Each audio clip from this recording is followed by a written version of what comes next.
Mhm. Ganon.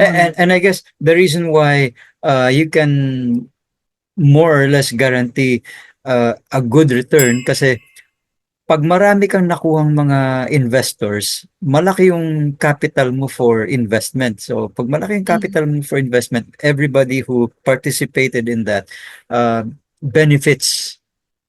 Yeah, imagine Mm-mm. mo ha, if you're going to invest alone, mag-isa ka lang going to, let's say, Philippine Stock Exchange House, Mm-mm. you use your 100,000, you can only buy a few shares Yep. of Jollibee, for example, Yes. or McDonald's. Mm-mm.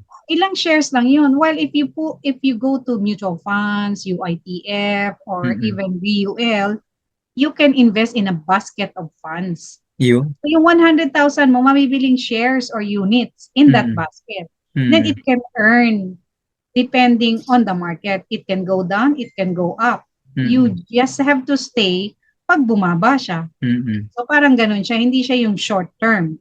May Mm-mm. short term, may mid-range term, Mm-mm. meron din siyang long term.